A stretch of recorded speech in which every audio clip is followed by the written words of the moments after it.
회의 속개를 선언합니다. 계속해서 복지국 소관사항에 대하여 질의 답변을 진행하겠습니다. 질의하실 위원님 계십니까? 네, 이종원 의원님 질의해 주시기 바랍니다. 네, 안녕하십니까. 이종원 의원입니다. 사회복지과 질의 좀 하겠습니다. 구쪽에 촘촘하고 안전한 평택형 복지안전망 구축이라는 사업이 있는데 좀 어떤 것이 차별화가 되어 있는지, 어떤 것이 평택형 복지안전망인지 좀 찾아봤는데 딱히 눈에 띄는 게 없어요.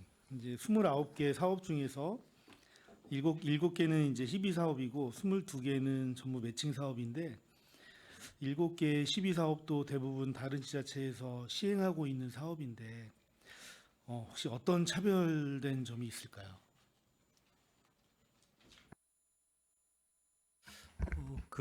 이 기초생활 맞춤형 기초생활보장 쪽은 일단 뭐 그 저소득층에 대한 기본적인 생활을 하실 수 있도록 발굴하고 이렇게 지원을 해드리는 사항인데 이제 저희가 좀 중점적으로 보는 부분들은 혹시나 이제 법적으로 제도적으로 이제 실제 생활이 어려운데 보장을 못 받고 계시는 분들을 최대한 찾아서 그분들의 그 권리를 구제해드리고 또 할 수 있도록 생활보장위원회를 철저히 한 달에 한 번씩은 꼭 이렇게 개최를 하는 부분에 좀 중점을 두고 있다고 이렇게 말씀을 좀 드리겠습니다.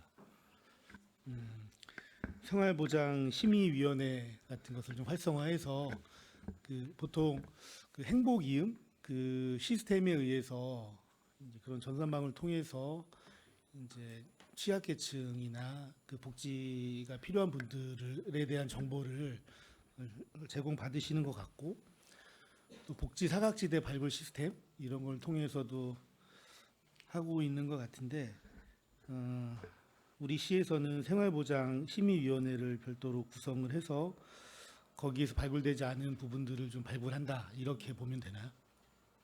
예, 실제로 이제 생활이 어려운데도 법적으로 이제 그 책정이 안 되는 경우들이 많은데 그런 것들을 담당자가 실태 확인을 정확하게 해서 그분들이 좀 정부 지원을 받을 수 있도록 그렇게 해 드리고 있습니다.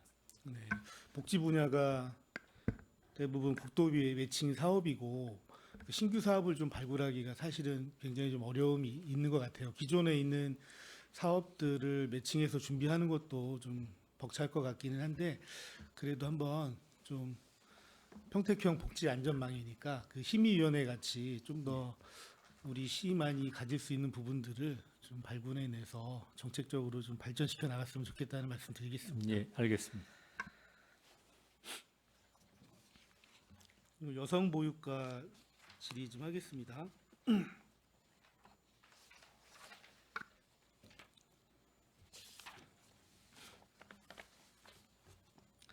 일단 보육 분야 정책에 대해서 좀 보면 교육부 같은 경우에는 2025년도에 기회의 사다리가 되는 공정한 교육 실현을 비전으로 하고 있습니다.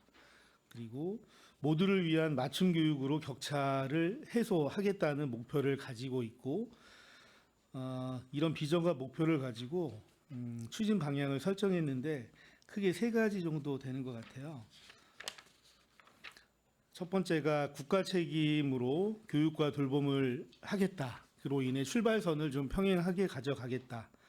그렇게 하기 위해서 영유아 교육 보육을 강화하고 늘봄학교를 확산하겠다라고 하고 있고요. 두 번째, 교육 현장의 담대한 변화, 사교육 입시 부담 완화, 맞춤형 지원 강화를 하겠다. 세 번째가 지방과 국가의 동반 도약, 지역 격차를 해소하고 청년 성장을 지원하겠다. 이런 3가지의 추진 방향을 가지고 보육 분야의 정책을 시행하는 것 같습니다. 예전에는 교육이 계층 간의 이동을 하는 사다리 같은 역할을 했었어요. 이제 교육에 대한 격차가 좀 크지가 않고 보편화됐을 때는 개인의 노력에 의해서 개천에서 용난다는 말이 있지 않습니까? 그래서 그런 교육을 통해서 어떤 계층을 이동할 수 있는 사다리 같은 역할을 했는데, 이제 현재는 교육에 대한 격차가 좀 크다 보니까 교육 수준에 대한 격차가 좀 크다 보니까 뭐 개천에서 용난다는 말을 거의 들어본 적이 없는 것 같아요. 그래서 이런 교육 격차를 해소하는 부분들이 좀 굉장히 중요하고 그래서 공정한 교육이 실현될 수 있도록 많은 노력을 하는 것 같습니다. 근데 실질적으로 얼마나 효과를 거둘지 모르겠지만 그런 정책적인 목표를 가지고 교육부에서 시행을 하고 있으니까 우리 시에서도 그 분야에 대해서 좀 많은 관심을 가지고 있었으면 좋겠고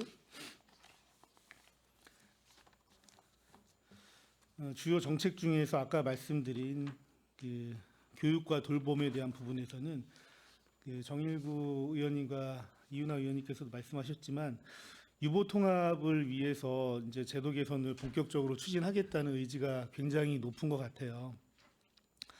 그래서 통합법 제정을 좀 추진하려고 하고 지방 단위의 관리 체계 일원화를 위한 3법을 개정하려고 하는 움직임이 있습니다. 그러니까 3법은 영유아 보육법, 지방교육 재정 교부금법, 지방교육 자치에 관한 법률 이런 것들을 개정을 해서 지자체와 교육청 관 사무에 대한 이관을 좀 준비하는 것 같습니다. 그리고 영유아 특별회계도 신설하려고 하고 이런 여러 가지 노력들을 좀 하고 있는 것 같습니다.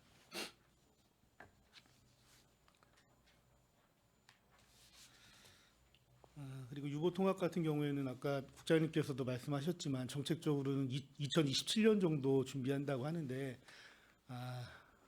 좀 보수적으로 잡으면 조금 더 오래 걸릴 것 같다라는 생각들이 좀 들어서 근데 이제 보육 같은 경우에는 이제 우리가 평택시가 외국인들이 굉장히 많이 이주해 오지 않습니까? 그러면 외국인 이주에 따른 그 이주민 학생들도 굉장히 많아질 거고 거기에 따라서 지금 외국인 자녀들 같은 경우에는 유치원과 어린이집에서 서로 그 지원을 해주고는 있지만 차등적으로 지원이 좀 되고 있잖아요.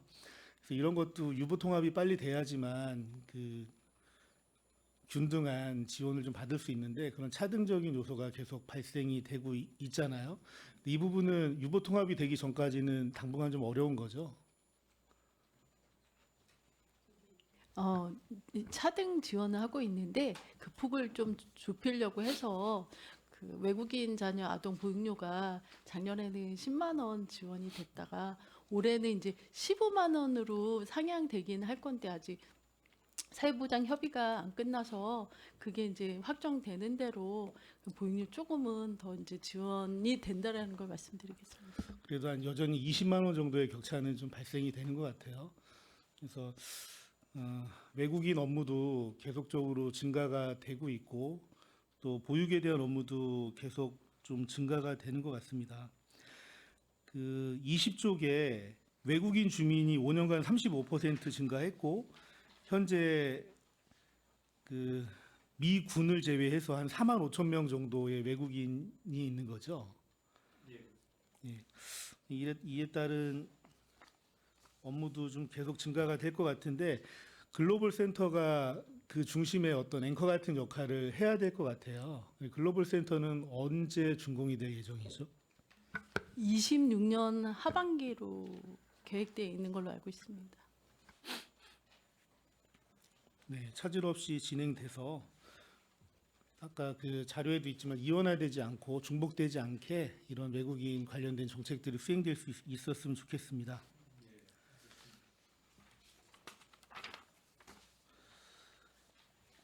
21쪽에 국공립 어린이집 확충 공보육 서비스 개선 사업이 있습니다. 현재 86개소의 국공립 어린이집이 있죠. 이게 그 영유아 보육법 시행령에 의해서 공동주택이 500가구 이상이고 입주민의 50% 이상이 찬성을 하게 되면 의무 설치하게 되어 있죠. 주민 참여는 설치 안 할 경우에 주민이 동의를 하면 설치를 안 할 수 있는 거고요. 설치 500세대 이상 되는 이제 지금 새로 짓는 공동주택은 의무 사항입니다. 그건 다함께 돌봄센터도 마찬가지죠. 네, 마찬가지입니다. 평택 같은 경우에는 공동주택이 계속 활발히 건축되고 있기 때문에 계속 늘을 것 같아요. 그러면 그 주택가의 협조를 좀 얻어서 한 3년 최근 향후 3년 정도의 공동주택 입주 현황을 좀 확인했으면 좋겠어요. 확인해서 과연 계속 업무가 늘어나는데 이 상황에서 현재 구조로서 현재의 팀으로서 이런 업무들을 계속 할 수 있는지 그런 부분에 대한 검토도 조금 준비를 해봐야 되지 않을까 싶어요. 그래서 그런 현황 정도 준비하는 거는 어려운 일은 아닌 것 같고 거기에 따라서 이제 업무가 어떻게 그 적정한지 가중한지 좀 판단해 볼 필요는 좀 있을 것 같습니다. 그리고 장애아 통합 어린이집 확대 운영을 추진하겠다고 하는데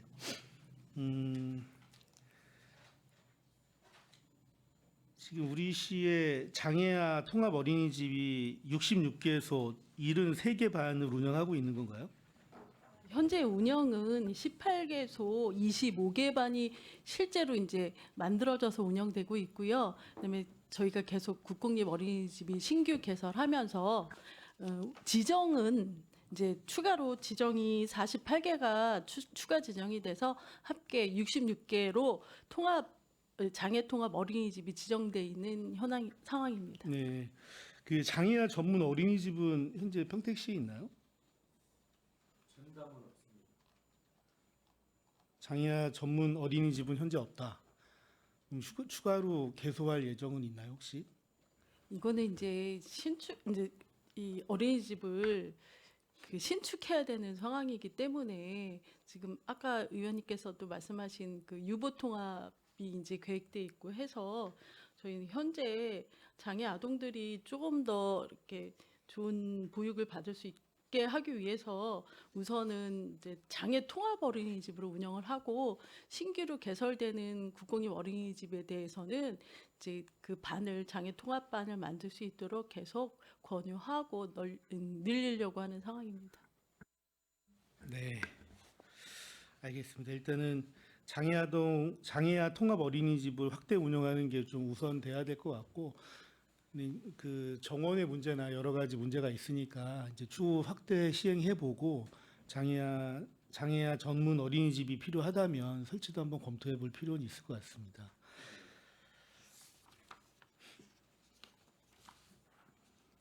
다음은 24쪽 아동 돌봄 및 보호 체계 강화 사업입니다. 추진 계획에서 아동 범죄 예방, 아동 보호 구역 지정을 추진하겠다고 하고 있는데 이게 혹시 아동 친화 도시 상위 인증을 위해서 좀 필요한 절차라는 생각이 좀 드는데 어떻습니까? 예, 지금 뭐 아동 관련 사업 하는 것 전반이 다 우리가 이제 아동 친화 도시 계속 유지하고 상위 단계 올라가는 거에 충분히 영향을 미치는 사업들이고요.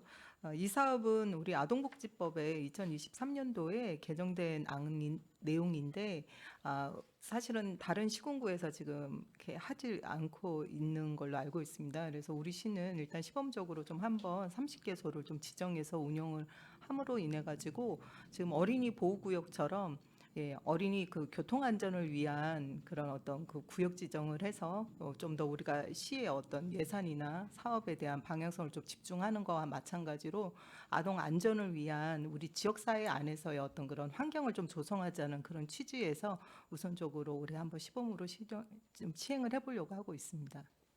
네. 그리고 최근에는 이제 학교 돌봄에 대해서 학부모들의 관심이 좀 많이 늘어나고 있고 또 다함께 돌봄센터 이런 것도 설치가 의무화 되기 때문에 지역 아동센터가 굉장히 좀 힘든 상황인 것 같아요. 그래서 정원도 미달이 되는 곳이 꽤 많이 있고 그러다 보니 그 가입에 대한 문의가 이제 학기 초에는 좀 많이 연초에는 많이 들어와야 되는데 가입에 대한 문의도 많이 없다고 해요. 그러면서 이제 그분들께서 하시는 말씀이 지역 아동 센터에 대한 인식 개선이 좀 필요하다라고 얘기를 하고 있습니다. 이제 지역 아동 센터 같은 경우에는 취약계층 우선보호에 대한 적용이 있기 때문에 아무래도 취약계층을 우선적으로 선발하고 하는 부분이 있지만 이제 취약계층만 주로 이용한다라는 인식이 조금 더 강한 부분이 있는 것 같아요. 그래서 이런 인식에 대한 개선이 좀 필요하다라고 요청을 하는데 혹시 부서에서는 그거에 대한 필요성이나 그거에 의해서 어떻게 좀 하겠다라는 방법이 있을까요? 지금 현재 사실은 지역아동센터도 그 정원 대비 현원이 90% 이상은 지금 다들 채워져서 운영이 되어지고 있습니다. 그래서 사실은 그 이제 우리가 허가를 받아서 인가를 받아서 진행하는 시설 대비해서는 정원에 이제 크게 뭐 문제가 있다고 세워지지는 않고요. 지금 말씀하신 것처럼 지역아동센터가 지금 사실은 안고 있는 과제입니다. 가장 궁극적으로 기존의 그런 어떤 결식 아동을 지원하는 시설이라는 어떤 처음에 어떤 이게 입법화가 됐을 때의 어떤 환경에서 지금은 이제 우리 지역에 있는 아동센터로서의 기능을 하기 위한 약간 과도기적인 과정이고요. 그런 부분에 있어서 일단은 제일 먼저 이제 우리 시에서는 지역아동센터에 이제 어떤 그 운영에 지원하는 형태를 어떤 급식 위주에서 지금은 종사자 운영비하고 급식하고를 구분을 해서 지원하는 형식으로 지금 진행을 하고 있고요. 향후에는 이런 부분에 있어서 아까 오전에 말씀드린 바와 같이 지금 현재 우리 지역사회 안에서 갖고 있는 다양한 아동들의 형태에 대해서 좀 접근하고 뭐 선제적으로 가능하다 그러면 프로그램을 좀 개발을 해서 진행할 수 있는 그런 모형을 갖추기 위해서 지역아동센터하고 협의하고 계속 끊임없이 고민하고 대안을 마련하도록 노력하겠습니다. 네, 제가 1월 말 정도에 미팅을 통해서 이제 들은 내용인데 업데이트된 내용인가요? 그러면 이게 지역마다 좀 틀릴 수 있으니까 네. 그 지역 아동 센터별로 네. 정원이 좀 어떻게 되어 있는지 네, 한번 그럼- 확인 좀 네, 부탁드릴게요. 확인하도록 하겠습니다. 네. 그리고 마지막으로 평생학습센터는 뭐 한 가지 당부 부탁 뭐 이런 거 좀 드리겠습니다. 그 29쪽에 평생학습관 건립 사업이 있습니다. 2028년도에 준공이 예정이죠. 예. 그래서 평생학습센터가 북부에 있으면서 북부에서는 제 주변에도 그렇고 또 퇴직하신 분들도 굉장히 많이 이용을 하고 있어서 호응이 굉장히 좋아요. 그래서 평생학습센터가 이제 이전이 됐을 때 그 평생학습관에서 주로 모든 기능들이 이루어질 거라고 생각해요. 근데 현재 평생학습센터에서 이루어지고 있는 프로그램이 뭐 축소가 되거나 폐지가 되면 안 된다. 그리고 그 빈 공간을 활용해서 조금 더 다양한 프로그램을 이용해서 그 평생학습센터가 이전하더라도 그 공백이 없이 더 잘 이루어질 수 있도록 좀 노력해 주셨으면 좋겠다는 말씀 꼭 드리고 싶습니다. 네, 알겠습니다. 주변에 있는 분들은 굉장히 좀 많이 활용을 하고 또 굉장히 고마워하는 부분들이 있어요. 그래서 이 사업은 뭐 평생학습관으로 센터가 이전하더라도 그런 프로그램들은 조금 더 활발하게 이루어졌으면 좋겠다는 말씀 드리겠습니다. 네, 이상 마치도록 하겠습니다. 네, 이종원 의원님 수고 많으셨습니다. 더 질의하실 의원님 계십니까? 네, 최준구 의원님 질의해 주시기 바랍니다. 네, 최준구 의원입니다. 다들 수고 많으십니다. 앞서 의원님들 여러 가지 좋은 질문들 많이 주셔서요. 중복되는 것들을 좀 빼고 궁금한 것들 좀 중심으로 여쭙도록 하겠습니다. 여러 의원님들께서 말씀 주셨는 것처럼 저도 동의하는 부분이 있어서 먼저 화두를 이렇게 이야기해 볼까 합니다. 조직 개편 앞두고 있고 복지직들에 대한 어려움을 이제 지난번 조직 개편 여기 보고에서도 국장님께서 충분히 강변해 주셨고 그 이후에 저희 의회에서도 복지국 직원분들에 대한 어려움과 고충에 대해서 공감대를 형성해 나가고 있는 것 같습니다. 이것이 향후에 의회에서도 좀 힘이 뒷받침돼서 개선되어 나가는데 힘을 보태겠다라는 말씀을 저도 함께 드리고 싶고 어떻게 보면 시정의 방향이 조금 변화가 되어야 되지 않겠는가, 어디에 중점을 둘 것인가에 대한 것이 큰 틀에서 변화가 되어야지 해결될 수 있는 문제이기 때문에 의회에서도 요청을 드리겠지만 집행부 차원에서 노력 그리고 시장님의 인식 개선도 좀 필요하지 않을까라는 생각을 좀 드립니다. 업무 보고 책자 9페이지 수급자 관련입니다. 책자를 보면 맞춤형 급여가 14,976세대 그리고 22,009명에 대한 심사가 이루어지고 있습니다. 이 많은 분들 심사를 어떻게 하는가 싶었는데 한 페이지 넘기니까는 자세하게 설명이 되어 있더라고요. 근데 이 많은 업무를 몇 명이서 담당을 하십니까?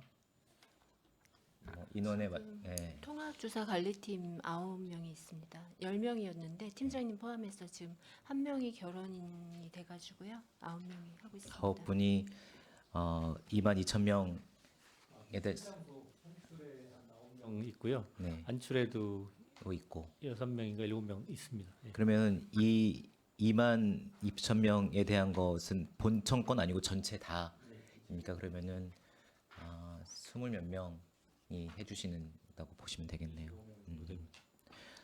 이게 저도 이 위원회를 들어가서 이제 쭉 자료들이 취합돼서 올라오는 걸 보면 정말 구구절절한 사연들을 다 기술을 해서 이분들이 수급자가 되어야 하는 이유에 대해서 일일이 다 기술하시고 방문하시고 뭐 확인하시는 절차들이 있으셨던 것 같습니다. 그래서 이분들이 이 업무를 다 담당할 수 있을까 싶을 정도로 업무량이 많을 것 같아서 조직 개편 관련된 말씀을 드리면서 복지직의 확대에 대한 것을 좀 고민을 하면서 이 이야기도 좀 같이 말씀을 드리고자 싶었습니다. 부정수급률이나 이런 것이 캐치가 되는 것들이 좀 있습니까? 어느 정도가 됩니까? 확인돼서 이제 뭐 박탈되거나 이런 네. 케이스들이 이게 이제 미신고된 거에 대해서 이제 지급했던 거를 이제 환급받는 내용인데요. 이게 토탈로 하면은 이제 작년 같은 경우가 383건이 발생이 됐는데 383건이요. 예, 근데 이 중에서 생계급여 줄 거에서 차감을 하고 그다음에 저희가 순수하게 고지서를 발급해서 그렇게 이제 환수를 하는 건은 48건이 되고 있습니다. 48건은 잘못 나간 것을 환수를 받으시고 나머지 건은 는 이제 생계급여에서 줄 거에서 감해서 예. 이제 지출하는 것으로. 네네. 이런 사례들은 그러면은 어떻게 발견이 됩니까? 뭐 자진 신고를 하진 않으실 테고 네. 자료나 이런 것들을 검토하는 과정에 네네. 어떤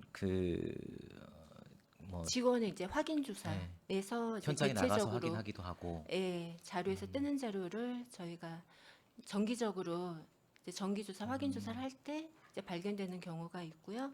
복지를 통해서 이제 민원 신고에 주변인 민원 신고에서 들어오는 경우도 신고에 있고. 의해서 예. 행복이음 자료에 한 14개 정부 부처 14개 기관에서 네. 각종 자료들이 옵니다. 그러면 통합조사팀 직원들이 그거를 이제 확인을 해가지고 기준이 안 되는 소득신고를, 것이 예. 걸려지거나 해서 예. 확인하는 거. 이 수급자분들이 그러면은 늘어나는 추세에 있습니까? 좀 줄어드는 추세에 있습니까? 예, 많이 늘고 있어요. 그 의원님. 늘어나는 이유가 인구가 늘어서 그렇습니까? 아니면은 어떤 일단은 기준 자체가 완화되다 보니까 대상자가 늘어나는 중위소득이 거고요. 좀 올라가면서 대상이 확대돼서 그런 것이죠. 예, 그래서 전년 대비해서 올해가 이제 6.3%가 늘었고요. 아이고. 그다음에 뭐 23년도에서 4년도로는 5.3%가 늘고 있어서 매년 조금씩 1% 이상씩 늘고 있다고 보시면 될 것 같아요. 많은 수가 늘어나고 있네요. 알겠습니다. 그 종합장사시설 관련된 건데요. 그 후보지의 인근 마을에서 좀 반대하시는 목소리들이 좀 있습니다. 물론 이제 뭐 진입하는 도로나 이런 것들을 새로 개척도 하시고 해서 좀 그런 것들을 무마하시려는 노력들이 좀 있을 것 같고 신청하시는 곳에도 그런데 이게 어떤 민간에서 하는 사업이라기보다는 국도 시비를 들여서 이제 사업을 하는 거다 보니까 반대하는 마을의 경우에 어떤 인센티브를 줘서 이것을 무마하거나 뭐 이렇게 할 수 있는 것들이 좀 한계가 좀 있을 것 같은데 이런 것들은 어떻게 해결해 나가실 생각이신지 그냥 하게 해주세요. 뭐 이렇게 해서 될 수 있는 문제 아니지 않습니까? 어떤 인센티브나 이런 것들 주어져야 될 것 같은데. 그 부분에 대해서 이제 저희가 이제 유치를 신청한 마을뿐만 아니라 이제 그 주변 마을에서도 이제 뭐 반대 입장을 표명하시는 분들을 저희가 좀 계속 만나고 있습니다. 그래서 만나서 그분들이 뭐 때문에 반대를 하시는지를 듣고 그럼 그 부분을 이제 대안을 저희가 이제 제시를 해서 이렇게 하면 지금 걱정하시는 사항들을 좀 해소를 할 수 있습니다라고 이제 대안을 자꾸 드리면서 그런 간격을 좀 좁혀 나가고 있다고 말씀드리겠습니다. 혜택을 어떤 입지에 따른 혜택을 주어서 해결할 수 있는 민원이면 다행입니다만 법상으로 거리 제한이나 이런 것이 있어서 혜택을 줄 수 없는 조건들도 많이 있을 것이고 근본적으로 마을을 지키겠다라는 입장이실 경우가 있을 것 같은데 그러면은 상당히 어려움이 있을 수 있겠네요. 그렇죠? 그거 뭐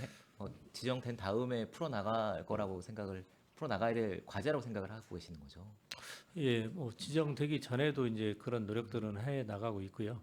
어쨌든 뭐 저희가 유치 지역은 50억, 그다음에 주변 지역 100억, 또 해당 읍면동에 50억, 200억이라는 그 재원을 가지고 그분들이 이제 그 마을에 필요한 이런 것들을 이제 요청을 하실 때 이제 그거를 뭐 저희가 잘 협의해서 해드리는 방법하고 그분들이 이제 또 원래 우려하시는 부분이 총 세 가지인데 동네 앞으로 장의차가 지나간다, 또 뭐 땅값이 떨어진다, 뭐 이런 사항들인데 뭐 차량을 우회해서 동네 앞으로 차량이 지나가지 않게 하는 것, 또 레포츠 공원 같은 경우는 뭐 그 장사 시설을 하고 좀 분리를 해서 마을하고 가까운 쪽으로 붙여서 땅값이 떨어지지 않도록 해드리는 방법 그런 것들을 계속 이제 말씀을 드려서 결코 이게 이제 꼭 기피 시설이 아니고 좀 주민들하고 이렇게 같이 할 수 있는 그런 이제 장점도 많이 이제 드릴 수 있다라는 인식 개선도 예, 같이 노력하고 네. 이게 지원금이 일회성으로 나가는 거잖아요. 환경시설 같은 경우야 뭐 이제 거기서 그 이익이 발생을 하기 때문에 계속적으로 이제 평생 지급될 수 있는 것인데 일회성인 한계가 좀 있습니다. 여기도 이제 일회성도 있지만 이제 그 화장 수입에 일정액을 이제 매년 이제 기금으로 적립해서 해당 지역에 이제 드리는 그런 것들도 있고 발전기금이나 이런 것들을 또 그 사람 채용하는 그런 부분들을 그 인근 마을에 우선 이렇게 이제 해드리는 방법 또는 뭐 그 안에 뭐 매점이라든가 뭐 카페라든가 이런 것들을 이제 그 주민분들이 주민들한테 이제 이득이 돌아갈 수 있도록 해드리는 방법 여러 가지 방법들을 검토를 하고 있습니다. 그러면은 시 지경으로 운영을 하나요? 아니면은 뭐 민간이 들어와서 사업을 하진 않을 테고 개발 사업 비슷하게 한 형태로 하진 않을 테고 예. 그 부분은 이제 뭐 그 도시공사에서 운영하는 곳들도 있어서 뭐 전체적인 운영은 이제 뭐 저도 이제 도시공사 쪽에 이제 위탁하는 방법도 한번 고려를 하고 있고요. 또 안에 있는 부대 시설 같은 경우는 그 해당 마을에서 그 어떤 조합을 구성을 구성해서. 한다거나 하면 그쪽에다 위탁을 하는 방법 이런 것들도 검토를 하고 있습니다. 현황을 보니까는 화장장과 함께 그 장례식장도 계획을 하고 계시는 것 같습니다. 맞습니까? 그러면 장례식장도 뭐 아직 정해진 건 아니라고 말씀 주시는 것 같은데 장례식장도 도시공사가 운영을 하던 아니면은 지역 주민분들이 운영을 하던 이거는 향후에 협의해 나가는 과정에서 결정을 하는 것으로. 근데 현재 평택의 장례식장의 수요가 부족한 상황입니까? 그 상황별로 이제 다른데요.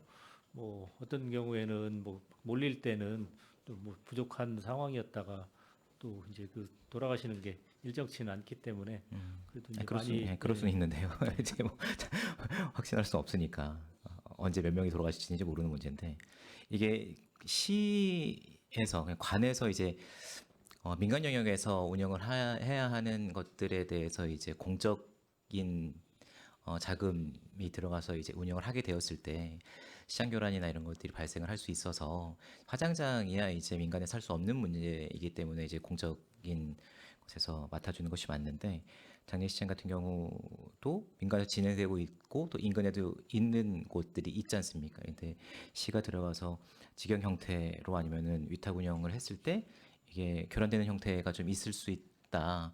그것이 장례식장의 수요가 많이 부족한 상황이면 이제 민간이 더 할 수 있는 곳이 없기 때문에 이 기회에 운영을 하겠다라고 할 수 있는데 이렇게 들어가는 것이 맞을지에 대한 좀 고민이 들어서 한번 살펴봐야 되지 않을까, 더 고민해봐야 되지 않을까라는 생각이 좀 있고요. 그것도 한 가지 더 강아지 반려견 동물묘에 화장장도 이제 들어가는 것 같은데 옆에 강아지 놀이터가 들어가는 것 같아서 이게 컨셉이 맞나 싶기도 합니다. 아직 뭐 최종 뭐 계획이 선 것이 아닐 거라고 생각이 들고 위치나 이런 것들이 좀 조정이 돼서 합당하게 좀 조정이 되었으면 좋겠다라는 생각을 가져봤습니다. 그 노인 장애인과 계속 말씀 좀 드리면 북부노인 복지관 옮겨가지 않습니까? 좀 이건 아쉬워서 말씀을 드리는데 지구 단위 계획이 변경이 최종 도시계획심의위원회에서 통과가 됐습니다. 네, 그래서 최종 픽스가 됐고 이제 가는데 아직까지도 좀 미래에 남는 것이 북부노인복지관과 청소년 시설 그리고 어린이집이 좀 일괄된 디자인과 어떤 큰 규모 안에서 활용도를 높이면 주차장도 함께 쓰고 녹지 공간도 함께 쓸 수 있는 이렇게 좀 조율이 되면 훨씬 더 효율적으로 쓸 수 있을 것 같은데 이게 부서 간의 칸막이가 좀 있었던 것 같고 이제 뭐 노인장애인과 여성보호과는 이제 뭐 서로 협의가 가능할 텐데 이제 옆에 그 교육청소년과가 이제 그 행안부 예타 통과하고 뭐 이러는 과정에 좀 딜레이 되고 그러면서 좀 같이 갈 수 없는 문제도 있었고 그래서 좀 분리가 된 것 같습니다. 그런데 세 개의 건물이 따로 들어설 것 같고 랜드마크처럼 복지타운처럼 크게 들어서서 약간 세대 간의 교류도 일어날 수 있는 시너지 효과도 만들 수 있을 것 같고 이랬었는데 이것이 좀 이루어지지 않아서 좀 안타깝습니다. 설계가 되는 네. 과정에 이런 것들이 좀 반영이 돼서 이제 뭐 주차장을 같이 쓸 수 있는 것들이나 아니면은 광장을 같이 쓸 수 있는 설계들이나 이런 것들이 반영이 되면 외관이나 이런 것들이 다 연결되지 못하더라도 좀 반영될 수 있도록 그 어린이집에 어린이들이 나와서 놀 수 있는 공간이 중앙정원에 크게 공간이 설치가 되어 있으면 훨씬 더 잘 활용할 수 있을 것 같고 이런 것들이 세 개 부서가 좀 협의를 좀 건물은 따로 짓더라도 협의가 좀 되면 좋겠다라는 말씀을 좀 드리고 싶습니다. 네, 알겠습니다. 네. 15페이지 그 장애인과인데요. 최중증 1대1 개별 지원 사업 관련돼서 2025년도에 신규 사업이 진행이 되는 것 같습니다. 이게 기존에도 매칭 돌봄 사업이 있지 않았었습니까? 그러니까 그룹식으로 이제 지원을 해드리다가요. 이제 1대1로 이제 지원 사업이 올해부터 새로 생기는 사업. 이게 연락을 하면 그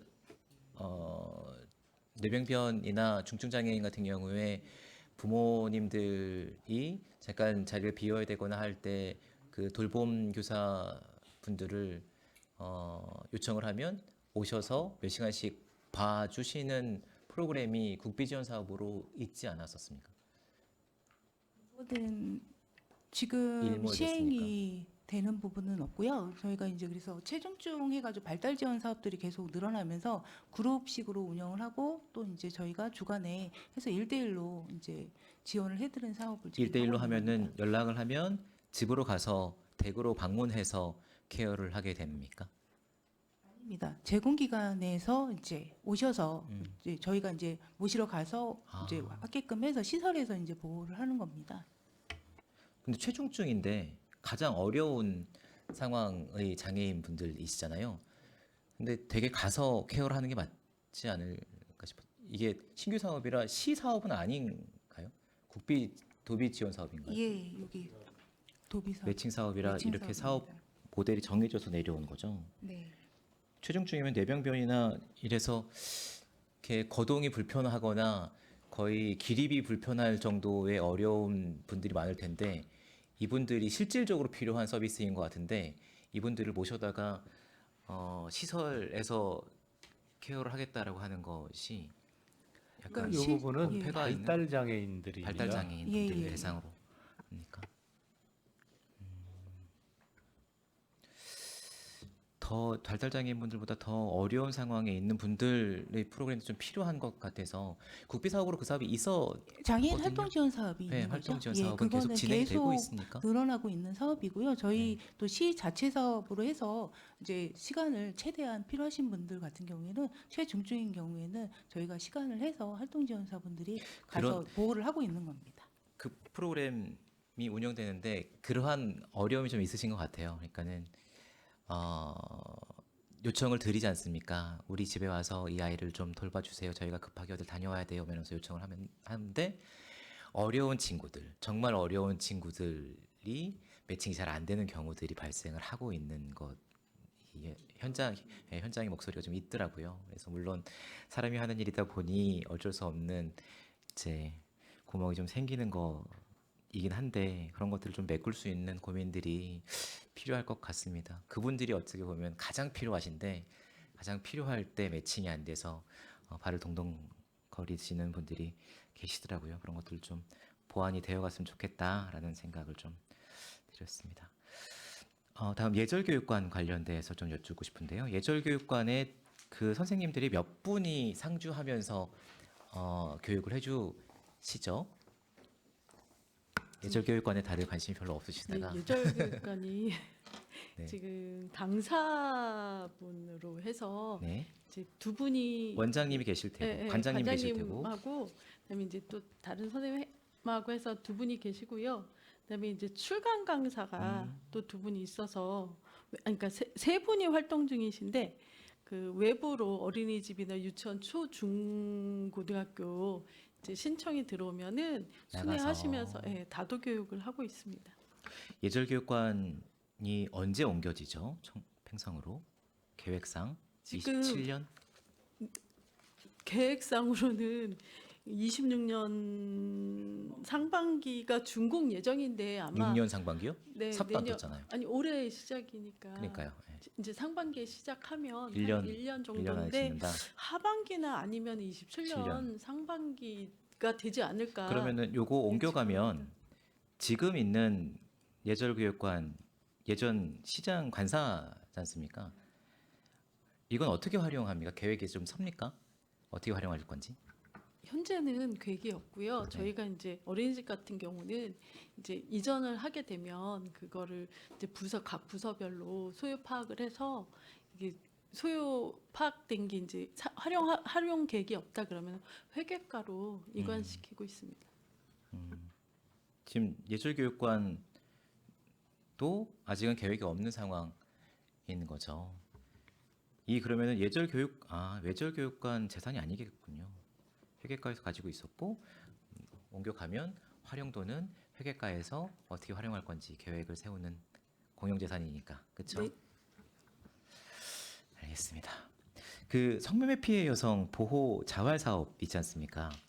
이제 지원하는 단체가 몇 군데였죠? 지원 사업하는 단체가 저희가 여성 시설은 6개소가 있습니다. 그래서 성폭력 상담소, 그다음 가정폭력 상담소, 그리고 이제 성매매 상담소 품하고 해서 네. 상담소가 3개, 3개. 그리고 이제 두레방에서 성매매 피해자들 생활시설 1개소, 그다음에 그 저희 가족 폭력 당한 분들 이제 임시 거주하는 시설 해밀이라고 성매매 해서. 피해 여성 관련돼서 성매매 피해 관련해서는 이제 3개소가 있습니다. 이 3개소의 단체가 사업이 약간 중복되는 사업이 있지 않습니까? 여쭙고 싶은 게 중복됐다고 뭐라고 말씀드린 게 아니라 궁금한 게 중복됐을 때 이제 이쪽 예산이 부족하면 서로 단체 간에 서로 예산이나 이런 것이 교류가 될 수 있는지 아니 중복은 거의 중복 사업은 없다고. 없습니까? 예. 왜냐하면 두레방 쉼터는 이제 생활시설이고 그다음에 세움터 부설 자활지원센터는 이제 이용 시설 왔다 갔다 하면서 뭐 훈련도 받고 네. 이제 거기 이용하는 거고요. 그다음에 품 같은 경우는 상담소로 해가지고 중복은 중복은 되지 없고 않습니까? 협조적인 이제 상황은 발생할 것 같습니다. 이 세 단체가 서로 뭐 교류하거나 회의가 있거나 이렇게 서로 정보 교류도 하고 사업의 방향성이나 이런 것들 같이 논의하는 구조가 있나요? 올해 저희가 연초에 6개 저희 여성 권익 시설 센터장님들하고 간담회를 했고요. 이제 추후로는 그런 간담회를 정례할 계획입니다. 알겠습니다. 다함께 돌봄센터 관련돼서 좀 여쭙겠습니다. 아동복지 과장님. 계속 아파트가 대단히 아파트가 들어서고 있지 않습니까? 고도에도 계속 들어설 거고 이제 뭐 지제역을 중심으로 해서 컴팩트시티도 들어서고 앞에 지제세교도 들어서고 쭉 들어설 건데 대부분 이제 500세대 이상의 네. 대단지 아파트들이 들어섭니다. 그 의무상으로 이제 쭉 네. 뭐 들어서고 있지 않습니까? 이게 이종원 의원님도 말씀 주셨지만 이제 향후 도시개발 계획이 어느 정도 다 수립이 되어 있는 상황에서 대략적으로 다함께 돌봄센터가 몇 개까지 증가될 것이다라는 계획이 가지고 있는 게 있으실 텐데요. 네. 지난번 회기 때 네, 한번 말씀 주셨었죠. 말씀 주셔서 수급 계획에 대해서 자체적으로 한번 검토를 했는데요. 1차적으로는 지금 25개소를 2028년도까지 계획을 해서 28년도 일단은 25개소. 지금 수요에 대한 대응을 지금 하려고 하고 총 있습니다. 25개인 거죠. 예, 총 25개입니다. 이 25개가 물론 사이즈가 뭐 좀 다르긴 하겠습니다만 어쨌거나 시에서 지원을 받아서 민간에서 이제 위탁을 받아서 네. 운영을 하지 않습니까? 네. 몇 명 정도의 아이들이 있어야 이게 유지가 됩니까? 이게 시간이 지나면 네. 아파트가 좀 고령화되면 어린 친구들이 돌봄센터에 안 다니도 되는 친구들이 있을 것 같고 좀 노후화가 돼서 또 다른 시스템이 더 좋은 시설들이 들어오고 하면 네. 인원수가 줄어서 네. 유지하기가 어려운 상황이 예견될 수도 있을 것 같은데 네. 몇 명 정도가 유지가 인원수가 돼야 원생이 유지가 돼야 이게 타당성이나 이런 게 맞는지 이런 것들이 있나요? 지금 법적으로는 그 아동 1인당 한 평 정도 해서 지금 66제곱평방미터 이상이 되어야지만 다함께 돌봄센터가 20명. 설치가 됩니다. 그래서 이제 정원은 20명 이상이어야 되는 거고요. 지금 말씀해주신 그런 부분까지 아직까지는 뭐 이렇게 공론화하거나 우리 다함께 돌봄센터 지금 운영하시는 운영 측과 이렇게 얘기를 해본 적은 없습니다. 근데 지금 말씀해주셨던 그런 부분들에 대해서는 아까도 잠깐 말씀 나왔지만 만약에 우리 공동주택 단지 내에 아동이 없다. 그럴 때는 이제 주민들 요청에 의해서 폐지는 가능하거든요. 이제 그런 협의 과정에 의해서 뭐 좀 더 새로운 형태라든가 아니면 뭐 이런 것들에 대해서 대응이 좀 가능한 그런 형식으로 뭐 대응을 해야 되지 않을까라는 판단은 들고 있고요. 일단은 지금 현재로서는 그 금방 말씀드린 25개는 지금 의무 설치에 대한 어떤 그 시설 현황을 우리가 파악을 한 거고요. 네. 매년 또 그 외에 우리가 이제 의무 설치 그 범죄에 해당하지 않는 공동주택이나 아니면 일반 어떤 그 마을 단위에서 어떤 요청이 있을 때에는 그 수요에 따라서 우리가 대응을 하려고 합니다. 그래서 다함께 돌봄센터가 제가 이제 이 업무를 이해하는데 가장 큰 첫 번째 관점은 지역사회와 함께 만들어간다라는 거가 포인트라고 생각합니다. 그래서 우리가 다른 그 사회복지 시설처럼 어떤 법인이 운영 주체가 먼저 어떤 그 공간을 제공을 하고 거기에 운영비를 지원하는 그런 형태가 아니라 이거는 주민들이 우리 지역에 이런 아동 돌봄, 그러니까 초등 돌봄이 필요한 아동들이 뭐 20명 이상이 있으니 이 아동들을 위한 지역사회 안에 우리 마을 단위 지원해 안에서의 주세요 어떤 하면? 공간을 제공할 테니 시의 어떤 지자체의 협력을 요청을 하고 그거에 대해서 협의가 이루어졌을 때 거기에 설치를 하고 우리가 지원을 하고 있거든요. 그래서 이 부분에 대한 방점을 그리고 이 제도의 가장 큰 핵심이 그 부분이 아닌가 해서 그 부분을 놓지 않고 가면 지금 말씀하셨던 어떤 수급에 대한 걱정 부분은 1차적으로는 좀 어느 정도 지역 주민들과 해소를 해 가지 않을까 그렇게 판단하고 있습니다. 물론 이제 뭐 20명 이하로 떨어지는 그 횟수가 급격하게 막 올해 그렇죠. 설치했는데 뭐 2, 3년 안에 없어지거나 그러진 네, 예. 않겠지만 이제 투자 대비 충분한 효용성을 가질 것인가에 대한 고민이 좀 들어서 여쭤봤습니다. 그리고 또 한 가지는 이제 뭐 이게 부서 간에 좀 이것도 칸막이를 좀 걷어냈으면 좋겠다라는 생각에 말씀을 좀 드리는 것이, 다들 이제 의원님들 특히 이제 지금 복지환경위원회에 계신 분들이 사회적 경제에 관련돼서 관심들이 상당히 많이 있으십니다. 뭐 이윤아 의원님께서는 뭐 조례도 앞장서서 만들어 주셨고 한데, 이게 담당하는 미래전략과에서 사회적 경제를 계속 이야기한다고 해서 이제 공공구매의 관주도의 공공구매율이 채워질 수 없는 상황이거든요. 그래서 각 부서에서 발굴해야 되는 상황인데, 2022년도 같은 경우에는 평택시가 이제 31개 시군 중에 28위, 그리고 몇 년치 이렇게 합쳐보면 공공구매율이 평택시청이 꼴찌하고 있는 상황입니다. 그래서 우리 복지국에서는 할 수 있는 것이 없을까라고 이렇게 고민을 해보면, 돌봄센터 같은 경우에도 사회적 경제가 들어올 수 있는 이 문호가 다른 시군에서는 하고 있는 케이스 상당히 많이 있거든요. 돌봄센터나 국공립 어린이집 같은 경우에도 물론 그것이 사회적 경제 기업이나 협동조합에 우선 맡겨야 된다라는 규정을 세우는 것이 아니라 가점을 주어서 어떤 경쟁력을 좀 더 확보할 수 있게 하는 것의 정도로 이제 조례가 할 수 있게 되어 있기 때문에, 그런 형태로 해서 공공구매의 퍼센테이지 칸막이를 좀 넓혀서 협조를 좀 해보는 케이스가, 어차피 우리가 해야 하는 상황이라면 이런 아이디어들 좀 반영해보면 어떨까라는 생각을 좀 갖게 되었습니다. 좀 살펴봐 주시면 감사하겠습니다. 그러겠습니다. 네. 평생학습센터입니다. 공보관에서 근무하신 그 경험이 있어서 그런지 요즘 보도가 되게 자주 나오고 있습니다. 되게 다른 센터장님과는 다르게 되게 의욕적으로 뭔가 이렇게 재단이 아니라 센터가 업무가 표출되고 있고 시민분들에게 잘 알려지고 있는 것 같아서 격려드리고 감사하다는 말씀을 좀 드립니다. 재단 추진을 해 왔었습니다. 그런데 현재는 재단 말고 자체적으로 센터에서 인원이나 이런 것들을 확보를 해서 효율성을 기하겠다라는 입장으로 선회한 상황이죠. 네, 맞습니다. 이게 재단은 이제 장기적으로 좀 관점에서 보고요. 지금은 이제 부천 같은 경우에는 평생교육사가 팀장으로 되어 있고 평생교육사로 있는 팀이 있습니다. 그래서 굉장히 활성화되어 있거든요. 이제 저희도 그렇게 하려고 추진 중에 있습니다.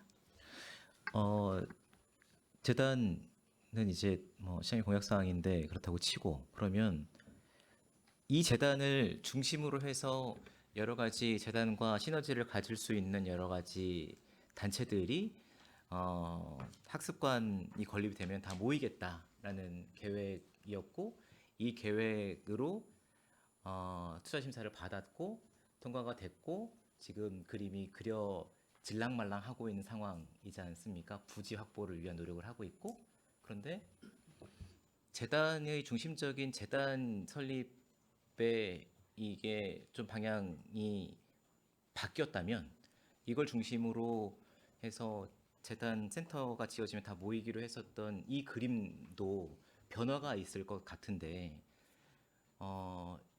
그러면은 센터가 설립되는 근본 취지와 그럼 안에 들어가야 되는 단체들에도 변화가 있을 것 같고, 그러면 이 상태로 센터를 계속 짓겠다고 했을 때 투자 심사를 받은 이 내용과 달라지는데 이게 가능할지에 대한 근본적인 좀 고민이 들어서, 물론 제 지역구에 있어서 빨리 지어주면 좋겠습니다 합니다만, 가다가 문제가 생기지 않을까 싶어서 어떤 고민들이나 제 논의됐던 것들이 좀 있는지 싶어서 말씀드립니다. 까지는 진행 사항은 없고요.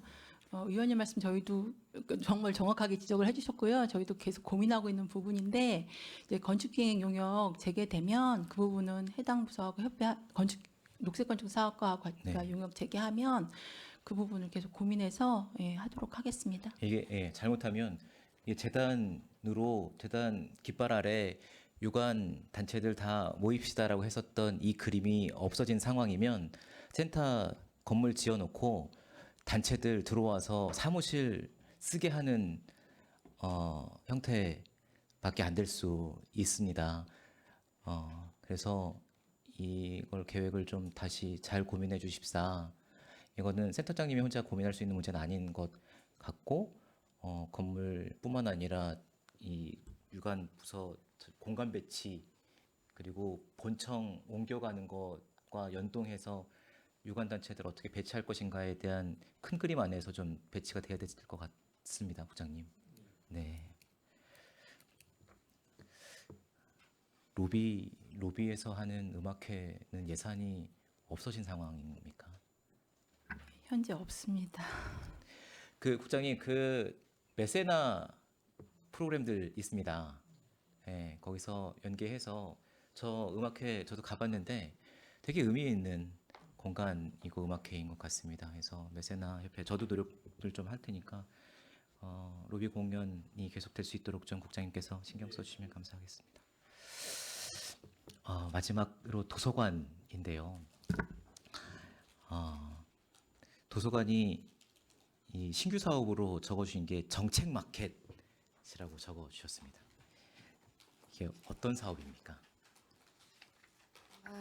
저희 시에서 추진하고 있는 이제 사업들도 많고 또 시민이 꼭 알아야 되는 부분들이 있는데 이제 홍보가 좀 부족한 부분들이 있는데 저희 도서관을 이제 찾는 시민만 해도 뭐 연간 횟수로 따지면 170만 명에 이르니까 이제 도서관이 시에서 하고 있는 주요 정책을 그 추진하고 있는 부서와 협업해서 안내도 같이 하고 관련 뭐 도서가 있으면 함께 전시하고 포럼이라든가 주민들의 어떤 토의와 협업 그리고 협력이 필요한 것들은 함께 또 토론하는 자리나 이런 걸 마련해서 도서관에 오는 시민들뿐만 아니라 시민들이 우리 시에 대한 정책을 조금 더 잘 알 수 있고 또 도서관도 시청에 어떤 기여를 할 수 있는 그런 사업으로 새롭게 추진하려고 합니다. 배달이 도서관에서뿐만 아니라 도서관 전체 예, 사업으로 지역별로 예. 뭐 안출관할은 안중도서관에서 하고 이렇게 하려고 합니다. 뭐 안중 지역에서 있었던 시민분들이 관심 있을 만한 네, 사업은 네. 안중 도서관에서 진행하고 예, 이렇게 진행하신다는 말씀이신 예, 거죠? 예. 알겠습니다. 도서관이 지금 5개 도서관이 계획이 되고 있어서 순차적으로 쭉 프로세스를 밟고 있는데요. 복지직과 마찬가지로 사서직도 상당히 많은 인력이 충원되어야 되는 상황인 것 같습니다. 어느 정도나 더 충원되어야 됩니까? 물론 사서직 분들이 전체가 다 이것을 커버할 수 있는 상황은 아니기 때문에 어떤 계획이 좀 인원 충원에 대한 계획이 예, 있습니까? 저희가 이제 5개관이 그 건립되고 있어서 이제 연차적으로 그 5개관을 대비해서 20여 명이 충원이 필요한데 이제 기존의 도서관들보다는 계속 한정된 인력에 이제 다 충원해 달라고 요구할 수는 없으니 여러 타직들과 함께 사서직을 복수 직렬화하는 부분과 또 자동화할 수 있는 부분들을 좀 자동화해서 인력을 좀 효율화하는 거 이런 것들을 복합적으로 같이 검토하면서 인력 요구를 함께 하고 있습니다. 알겠습니다. 도서관의 이 기능과 중요성이 점점 확대되고 있어서 중심을 좀 잘 잡아주시면 감사하겠다는 말씀을 좀 드리고요. 이 와중에 인력이 충분치 않으면 위탁에 대한 유혹들이 사서직 분들을 제외한 나머지 분들과 기관에서 있을 수 있습니다. 사서직 인원도 적은데 기관이나 단체에 위탁해서 운영하도록 하자라는 것이. 근데 공공도서관이 가져야 될 이 명확한 방향성이 있습니다. 그래서 국장님 예하 집행부에서 공공도서관이 위탁되는 것에 대한 것은 좀 막아 주십사라고 단호하게 좀 거부를 해야 되는 상황이 아닌가라는 생각이 들고 그런 기조를 좀 유지해 주십사라는 당부를 좀 드리고 싶습니다. 네, 열심히 하겠습니다. 올해의 책 선정위원회에 제가 본의 아니게 들어갔었고 의원님들도 적극 권해드립니다. 들어가시면 새로운 경험들을 하실 수 있습니다. 감사합니다. 단기간에 한 20권 정도의 책을 읽는 좋은 경험을 할 수. 네, 관심 가져주셔서 감사드립니다. 근데 참 좋은 경험이었고 한 5년 6년씩 읽어야 될 걸 한 2달 만에 다 읽은 것 같습니다. 그래서 한 5년 동안 책을 안 읽어도 될 것 같은데요. 읽으면서 이 사서직 분들이 이 책을 처음에 선정을 어떻게 하느냐가 상당히 중요한 과제인 것 같습니다. 뭐 좀 애들로 표현하면 지금 이 옳고 그름이 없는 세상이 되어버린 것 같습니다. 신문지상을 매일 봐도 어느 게 옳아, 어느 게 잘못된 거라고 판단할 수 없는 세상이 되어버렸고 그 기준의 옳고 그름을 책을 통해서 이제 규정할 수 있는 힘을 가지고 있는 것이 도서관이고 그 힘이 사서직 분들이 가지고 있습니다. 이 되게 그 위험한 도구일 수도 있겠다 장기적으로 보면 생각이 들어서 사서직 분들이 도서 선정을 할 때 어떤 출판사나 이런 곳에서 권해주는 책의 기준의 편의가 아니라 정말 기준을 가지고 선정해 주십사라는 당부를 다시 한번 꼭 드리고 싶었습니다. 네, 잘 알겠습니다. 네. 그리고 도서관 후원회도 좀 구성을 해보면 어떨까 싶습니다. 아이디어 차원에서 지금 저기 그 예술의 전당인가요? 아트센터도 지금 후원회를 고민을 하고 있고 지금 서울에 있는 서초동에 있는 예술의 전당 같은 경우에는 후원회가 잘 되어 있어서 뭐 피아노 그랜드 피아노나 이런 것들도 기부도 하고 이렇게 하고 있어서 필요한 것들을 도서관도 좀 후원회를 구성해보면 어떨지 싶습니다. 그리고 이동도서관 버스가 한 대 있죠. 예, 그렇습니다. 근데 우리 동네 책서 버스, 찾아가는 이동도서관, 북북빵빵 체험버스, 이동책방 지원 사업이 쭉 있는데 네. 이 이동도서관 버스 한 대 가지고 다 하는 사업 아닙니까?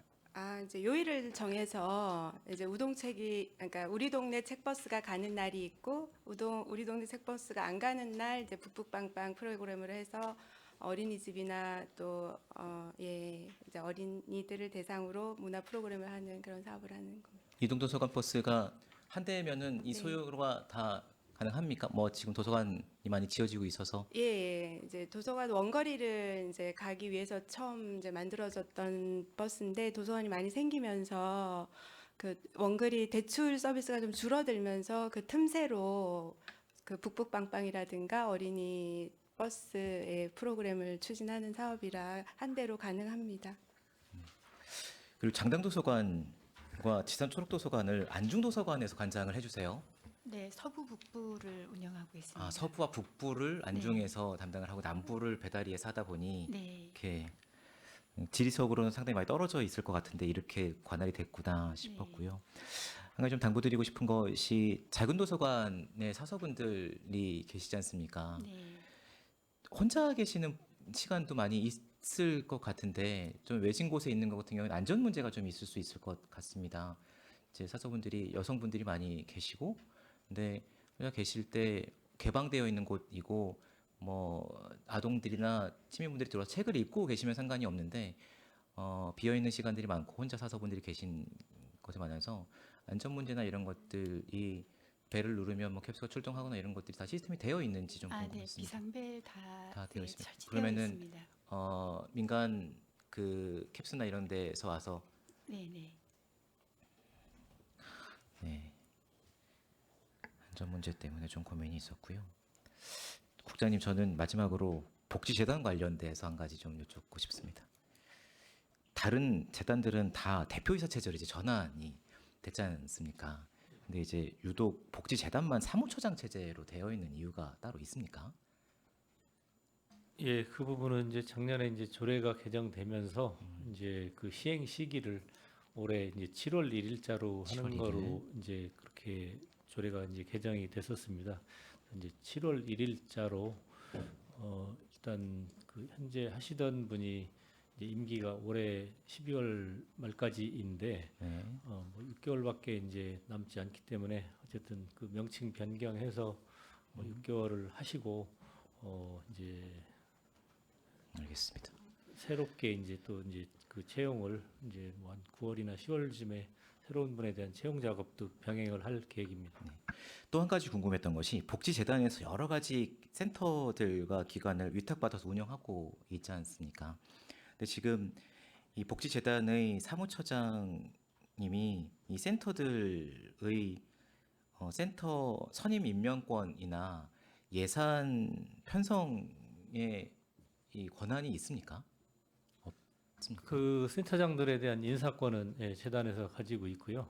뭐 시설의 그 예산 편성 같은 경우는 뭐 시설에 시설장들이 있으니까 이제 그쪽에서 이제 또 그 자율적인 부분도 같이 부여를 하고 있는 그런 상황입니다. 그러면은 이제 뭐 이 인사권과 예산권이 있기 때문에 재단 사무처장이 센터의 센터장과 직원분들에 대한 위탁을 받은 만큼 이 효율적인 통제가 가능하다고 판단을 하시는 겁니까? 예, 뭐 필요한 만큼은 예, 뭐 되고 있다고 판단을 하고 있습니다. 알겠습니다.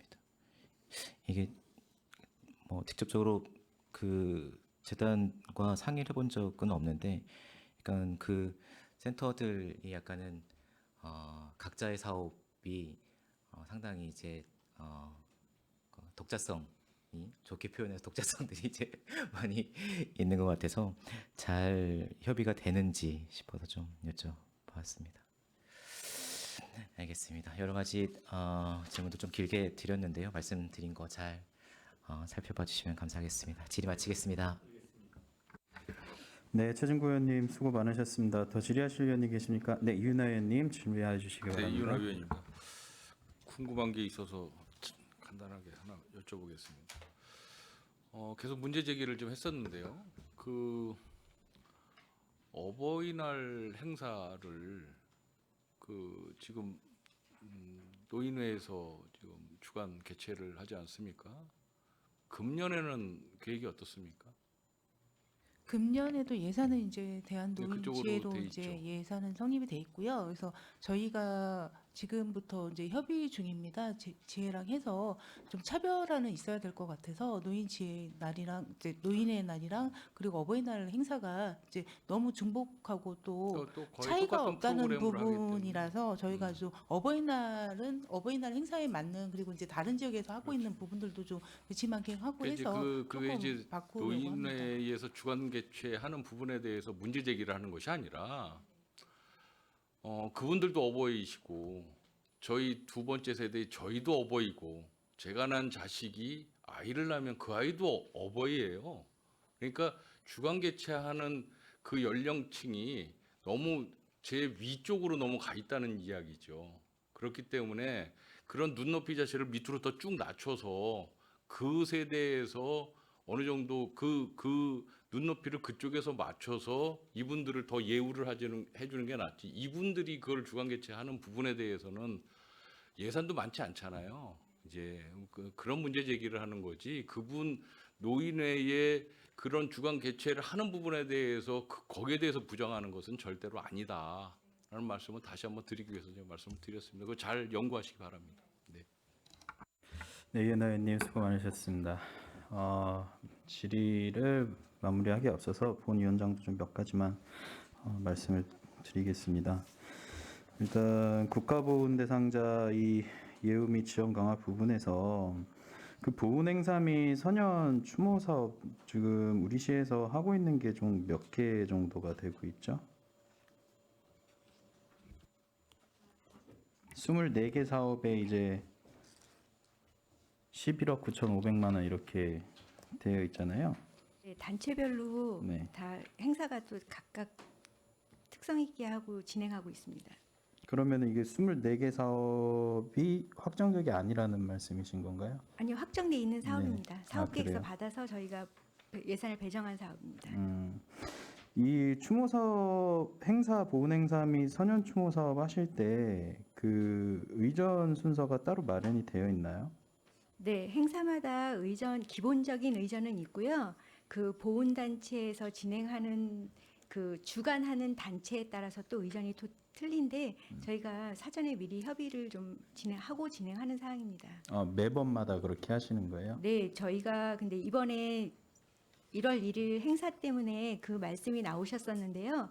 저희가 사실은 계속 그 의전으로 진행은 했었던 사항입니다. 근데 올해 그 부분에 대해서 말씀을 하셔서요. 저희가 그 보훈단체 같은 경우는 행사 진행하기 전에 그 주관하는 단체 그리고 보훈협의회하고 사전에 협의를 하고 행사를 진행할 계획입니다. 그러면은 시에서 잡아놓은 거랑 기본적인 거는 틀은 시에서 잡아놓은 거랑 보훈단체에서 잡아놓은 거랑은 약간의 그러니까 차이가 있다는 얘기인 거네요. 그러니까 완전 100% 다 똑같지는 않다는 말씀이신 거잖아요, 그렇죠? 저희가 이제 의전 순서가 대부분은 이제 시장님이 먼저 시작해서 되는 부분이 대부분이긴 한데 현충일 행사 같은 경우는 또 보훈단체가 먼저인 경우도 있고 또 그걸 주관하는 단체가 어디냐에 따라서 그 순서가 조금씩은 다릅니다. 그거 한번 좀 자료 있으시면요.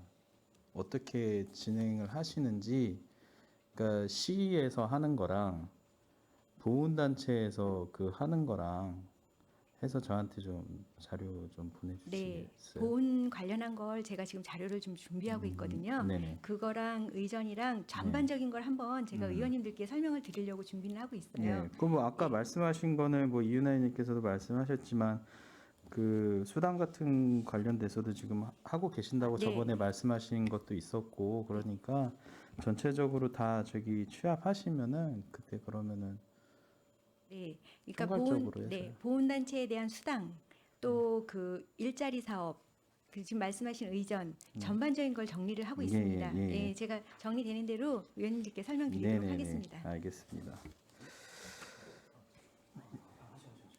추가 질문하실 거예요. 네, 최준구 의원님 추가 질문하세요. 먼저 하세요, 괜찮아요. 복지정책과장님께 아니고 끝나신 줄 알고. 아니 그 저도 자료 좀 요청하려고 그러는데 복지정책과장님 아니고 노인장애 과장님 그 일부 언론에서 그 문제 제기가 되고 있는 것이 있는 것 같습니다. 관련해서 좀 정리를 해주시면 네. 구체적으로 제가 질의를 안 드린 이유가 또 예, 있고요. 예, 그러니까 좀 알겠습니다. 정리를 해서 정리해서 보고해드리도록 말씀 주시면 하겠습니다. 감사하겠습니다.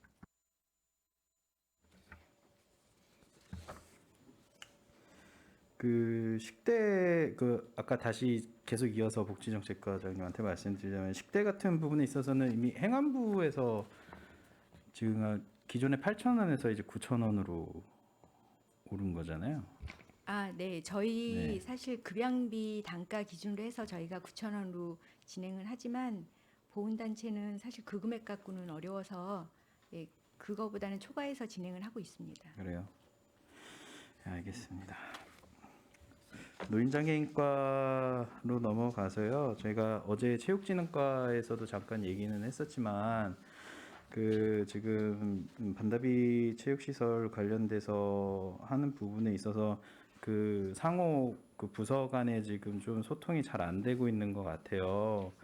그래서 제가 그때 전화상으로도 말씀드렸었을 때 좀 잘 저기가 안 되시는 것 같아가지고 두 부서에서 지금 일단 이제 진행을 하는 데 있어서 과정에 지금 소통이 없으면은 이게 공모 사업이긴 하지만은 나중에 또 불협화음이 있을 수도 있으니까 잘 공유하셔가지고 준비를 잘 해주셨으면 좋겠습니다. 네, 알겠습니다. 네, 엇박자 나지 않게 좀 해주세요. 네, 알겠습니다. 그리고 마지막으로 이건 전체적인 부분입니다. 뭐 잠깐 아까 이윤아님께서도 언급은 해주셨지만은 얼마 전에 대전에서 그런 안타까운 사고가 일어났는데 곰곰이 좀 생각을 해보니까 이게 비단 그 학교만의 문제가 아니고 이게 감정적인 부분에 컨트롤하는 데 있어서는 우리 생각을 해보면은 복지국에 있는 모든 과가 다 해당이 될 수도 있겠다라는 생각이 듭니다. 특히나 이제 복지국은 뭐 예산도 크고 이제 관리하는 이제 단체라던가 이런 그런 부분들이 더 많기 때문에 오히려 이런 유사한 일이 일어날 그런 리스크가 훨씬 더 크다고 좀 생각을 해요. 그러다 보니까 이제 그 시에서의 그런 대응 방안이라던가 그리고 예방에 대해서 어떠한 지금 대책을 갖고 있는지 혹시 국장님. 예, 우선은 이제 그 아동시설에는 이제 그 시설들에 이제 요청을 해서 뭐 그런 사항들은 우려는 없는지 일단 좀 한번 확인을 해보라고 했고요. 그런 부분들에 대해서도 이제 좀 더 점검도 하고 확인도 하고 할 계획이고 또 다른 이제 이용자가 많은 이제 그런 이제 다수의 이용자들이 이용하는 시설에 대해서도 저희들이 그런 부분은 살펴볼 계획입니다. 네.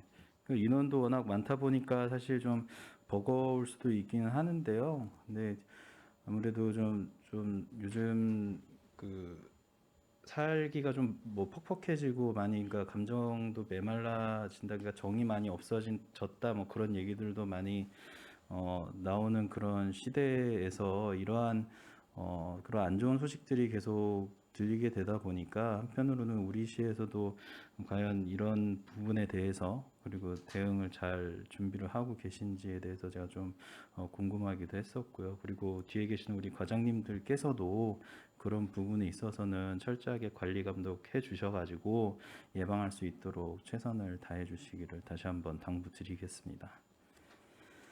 예, 더 이상 질의하실 위원님이 안 계시므로 복지국 소관 2025년도 상반기 주요 업무 보고에 대한 질의 종결을 선언합니다. 복지국장님을 비롯한 관계공무원 여러분 수고 많으셨습니다. 위원 여러분, 원활한 회의 진행을 위하여 잠시 정회하고자 하는데 이의 있습니까? 네, 이의가 없으므로 10분간 정회를 선언합니다.